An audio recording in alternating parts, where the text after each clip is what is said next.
الحمدللہ رب العالمین الصلاۃ والسلام علی رسولہ الکریم وعلی آلہ وصحبہ اجمعین الی یوم الدین، اما بعد۔ محترم بزرگوں اور نوجوان ساتھیوں، آج میں آپ کو ایک عجیب و غریب واقعہ سنانے والا ہوں۔ یہ واقعہ خود اللہ کے رسول صلی اللہ علیہ وسلم نے صحابہ کرام کو سنایا۔ میں آپ سے ادباً گزارش کروں گا، ہم میں سے ہر ایک یہ واقعہ سنیں۔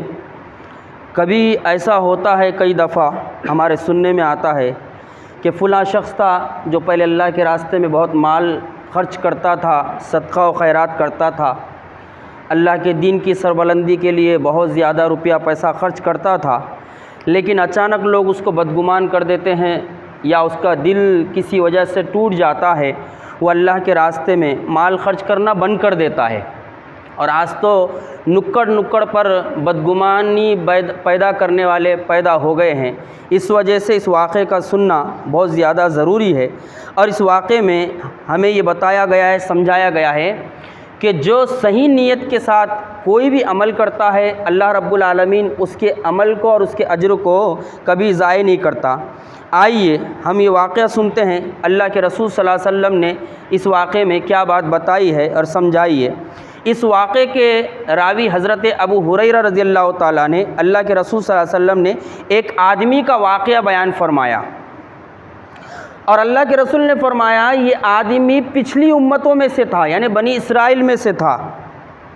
اللہ کے رسول صلی اللہ علیہ وسلم نے ارشاد فرمایا، ایک آدمی نے ارادہ کیا کہ میں صدقہ کروں، اللہ کے راستے میں مال خرچ کروں۔ ایک شخص تھا پچھلی امت میں، اس نے ارادہ کیا کہ میں اللہ کے راستے میں مال خرچ کروں، تو اپنا صدقہ لے کر نکلا، اپنا مال لے کر نکلا۔ اچانک ادھر سے ایک چور بھی نکلا، چوری کی نیت سے۔ اب ذرا غور کیجئے، ایک آدمی صدقہ کرنے کے لیے نکلا اور سامنے سے چور چوری کرنے کے لیے نکلا۔ ہوا کیا، جو آدمی صدقہ کرنے کے لیے نکلا تھا اس کو پتہ نہیں تھا کہ سامنے والا چور ہے، اس نے اٹھایا اور صدقہ اس چور کو دے دیا۔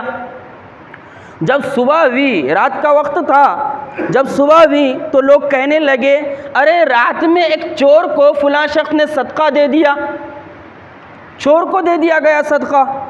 جب اس شخص کو پتہ چلا جس نے صدقہ کیا اللہ کے راستے میں، وہ کہنے لگا، اللہم لک الحمد، اللہ تیرے لیے تعریف ہے، تیرے لیے شکر ہے، تیرے لیے بڑائی ہے، کیونکہ تیری پلاننگ الگ ہوتی ہے، تو جو چاہتا ہے کرتا ہے۔ پھر اس نے ارادہ کیا، دیکھیے، پھر اس نے ارادہ کیا کہ میں دوسرے دن اور صدقہ کروں گا۔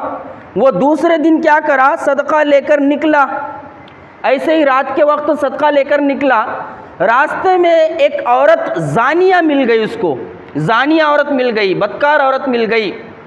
اس کو پتہ نہیں تھا کہ یہ زانیہ عورت ہے، بدکار عورت ہے۔ اس نے وہ اپنا صدقہ اس زانیہ عورت کو دے دیا۔ جب لوٹ کر آیا، صبح ہوئی تو لوگ چہ مگویاں کرنے لگے، لوگ باتیں کرنے لگے، ارے رات میں کسی نے ایک زانیہ کو صدقہ دے دیا، ایسا کیسا بھائی، اس نے تحقیق نہیں کی کیا؟ جب اس کو پتہ چلا تو اس نے وہی بات کہی، کیا کہی، اللہم لک الحمد، اے اللہ تیرے لیے تعریف اور بڑائی ہے۔ اس لیے میں کہوں گا، بدگمانی پیدا کرنے والوں سے اپنے آپ کو بچانے کی کوشش کرے۔ بہت سارے تو ایسے ہیں جو اللہ کے گھروں میں اللہ کے بندوں کو آنے سے روکتے ہیں، ایسے لوگوں کی کمی نہیں ہے۔ اسی لیے اللہ تعالیٰ نے یہ بات ارشاد فرمائی سورہ بقرہ میں، اس شخص سے ظالم کون ہوگا جو اللہ کے گھروں میں اللہ کے بندوں کو اللہ کی یاد سے روکے۔ اگر آپ کو کوئی شخص اللہ کے گھر میں آنے سے روک رہا ہے، سمجھ لو وہ ظالم ہے۔ اللہ تعالیٰ نے اسی کے بارے میں اپنی آخری کتاب میں یہ بات ارشاد فرمائی کہ ظالم لوگ اللہ کے گھر میں اللہ کے ذکر سے روکتے ہیں۔ جب اس کو پتہ چلا کہ میں نے ایک زانیہ کو صدقہ دے دیا تو کہنے لگا، اللہم لک الحمد، اے اللہ تیرے لیے شکر ہے، تعریف ہے، تیرے لیے کبریائی اور بڑائی ہے، تیرے علم میں ہے کس کو کیا دینا چاہیے، کس کو کیا کب ملنا چاہیے۔ اس نے تیسرے دن اور ارادہ کیا کہ میں صدقہ کروں گا، چھوڑوں گا نہیں، صدقہ کرنا نہیں چھوڑوں گا میں۔ دیکھیے، وہ شخص 2 مرتبہ کسی اور کو صدقہ دے دیا، لیکن تیسری مرتبہ اور ارادہ کیا کہ میں صدقہ کرنا چھوڑوں گا نہیں۔ اب تیسرے دن صدقہ لے کر نکلا وہ۔ جب تیسرے دن نکلا تو ایک مالدار اس کو مل گیا، ایک غنی شخص مل گیا اس کو۔ حالانکہ اس کو یہ پتہ نہیں تھا کہ سامنے والا مالدار ہے، اور وہ مالدار نے یہ نہیں بتایا کہ میں مالدار ہوں۔ جب اس شخص نے صدقہ دیا تو اس مالدار نے اس صدقے کو قبول کر لیا، لے لیا چپکے سے۔ جب صبح بھی تو لوگوں نے کہنا شروع کیا، ارے بولے رات کسی نے ایک مالدار کو صدقہ کر دیا، بولے مالدار کو اپنا مال دے دیا بولے۔ جب اس کو پتہ چلا تو اس نے کیا کیا؟ اس نے وہی کہا، اللہم لک الحمد، اے اللہ تیرے لیے کبریائی اور بڑائی ہے، تیری پلاننگ سب سے بہتر پلاننگ ہوتی ہے، تو بہتر جانتا ہے یہ صدقہ کس کو ملنا چاہیے اور کیوں ملنا چاہیے۔ پھر اس نے ارادہ کیا کہ میں اور صدقہ کروں گا۔ اب ہوا کیا دیکھیے، اب اللہ رب العالمین نے اس کی نیت کی وجہ سے اس کو پھل کیا دیا۔ اس لیے مجھے اور آپ کو چاہیے اللہ کے راستے میں جب مال خرچ کرنے کا موقع آ جائے تو کسی روکنے والے کے روکنے سے نہ رکے کہ ارے فلاں شخص تو نہیں ہے، ہم کو مال دینے کی کیا ضرورت ہے، فلاں شخص تو نہیں ہے، مسجد میں آنے کی کیا ضرورت ہے، فلاں شخص تو نہیں ہے، جمعہ سننے کی کیا ضرورت ہے، فلاں شخص تو نہیں ہے، دین کا کام کرنے کی کیا ضرورت ہے۔ یہ کمزور لوگوں کی پہچان ہے، یہ ہمت والے لوگوں کی پہچان نہیں ہے۔ ہمت والے لوگ تو وہ ہوتے ہیں جو کہتے ہیں ہم ہر حال میں اللہ کے دین کا کام کریں گے، ہم ہر حال میں صحیح راستے میں مال خرچ کریں گے، ہم ہر حال میں اللہ کے گھروں میں جا کر اللہ کے گھروں کو آباد کریں گے، کیونکہ ہم اللہ کے گھروں کو آباد کریں گے اللہ ہم کو آباد رکھے گا نا۔ دیکھیے اب اللہ تعالیٰ نے صلہ کیا دیا، صلہ یہ دیا کہ اس کو خواب گرا، اور کیا خواب گرا معلوم؟ خواب یہ گرا کہ اللہ رب العالمین نے ایک فرشتے کو بھیجا اس کے خواب میں، اور خواب میں فرشتے کو بھیج کر کہا جس چور کو تو نے صدقہ دیا تھا، جس چور نے تیرا صدقہ لے لیا تھا، وہ چور اپنی چوری سے باز آ گیا، وہ اپنی چوری کرنے سے رک گیا۔ جب اس نے صدقہ کیا اور چور نے صدقہ قبول کر لیا، چور کو احساس ہوا کہ وہ تو اللہ کے راستے میں مال خرچ کر رہا تھا اور میں نے اس کا مال لے لیا، میں نے تو گناہ کر لیا، میں نے تو نافرمانی کر لی، تو اس کے صدقہ کرنے کی وجہ سے وہ چور چوری سے رک گیا۔ پھر اللہ تعالیٰ نے کہا جب تو نے ایک زانیہ کو صدقہ کیا، ایک زانیہ عورت نے تیرا صدقہ قبول کر لیا، تو وہ زانیہ عورت اپنے آپ کو بیچنے جا رہی تھی، اپنے آپ کو کسی کے حوالے کرنے جا رہی تھی پیسے لے کر، لیکن تیرے صدقے کی وجہ سے اس زانیہ عورت نے اپنے آپ کو بدکاری سے بچا لیا، اور تیرے صدقے کی وجہ سے اس زانیہ عورت کو اللہ تعالیٰ نے توبہ کی توفیق عطا فرمائی اور وہ زنا سے بچ گئی۔ یہ دیکھیے صدقے کی برکت ہے، یہ اللہ کے راستے میں مال خرچ کرنے کی برکت ہے۔ اللہ کے راستے میں مال خرچ کرنے سے کبھی بھی مال کم نہیں ہوتا، اس بات کو یاد رکھیے۔ اللہ کے رسول صلی اللہ علیہ وسلم نے ارشاد فرمایا جو اللہ کے راستے میں گن گن کے مال خرچ کرتا ہے اللہ اس کو گن گن کے عطا کرتا ہے، اور اس وجہ سے اللہ کے راستے میں مال خرچ کرنے سے ہم کبھی بھی پیچھے نہ رہے، کم زیادہ جب جیسا موقع ہے اللہ کے راستے میں مال خرچ کرتے رہیں، کیونکہ اللہ کے راستے میں مال خرچ کرنے کی وجہ سے اللہ کا غضب ٹھنڈا ہوتا ہے، اللہ کا غصہ بجھ جاتا ہے، بہت ساری مصیبتیں ٹل جاتی ہے، بہت ساری پریشانیاں ٹل جاتی ہے۔ اس وجہ سے اگر آپ میں سے کسی کو کوئی بدگمان کرے تو بدگمان ہونے کی کوشش نہ کریں ہم، بلکہ اللہ کے راستے میں دل کھول کے مال خرچ کرتے رہے۔ اب اللہ نے فرشتے کے ذریعے سے آگے کیا کہا؟ جس مالدار نے تیرا صدقہ لیا، مالدار ہونے کے باوجود بھی تو ہوا کیا؟ جب اس نے صدقہ قبول کیا، حالانکہ اس کے پاس مال تھا، اس کو صدقہ نہیں لینا چاہیے تھا، ایک دم اس کو شرمندگی محسوس ہوئی کہ اللہ نے مجھ کو مال دے رکھا ہے، میرے پاس دولت ہے، میرے پاس روپیہ پیسہ ہے، اس کے باوجود میں نے صدقہ قبول کر لیا۔ وہ شرمندہ ہوا، اور شرمندہ ہو کے کیا کیا؟ اس نے وہ مال اللہ کے راستے میں لٹا دیا، اور وہ خود بھی اللہ کے راستے میں صدقہ کرنے والا بن گیا، اللہ کے راستے میں مال لٹانے والا بن گیا۔ یہ بخاری شریف کی روایت ہے۔ اس واقعے کو بیان کرنے والے اللہ کے رسول ہیں، اور اس واقعے کے راوی حضرت ابو ہریرہ رضی اللہ تعالیٰ عنہ۔ اس واقعے سے ہم کو کیا پتہ چلتا ہے؟ اس واقعے سے ہم کو پتہ چلتا ہے کہ اللہ کسی نیک عمل کو جو صحیح نیت کے ساتھ کیا جائے اللہ کی رضا کے لیے، اللہ ضائع نہیں کرتا۔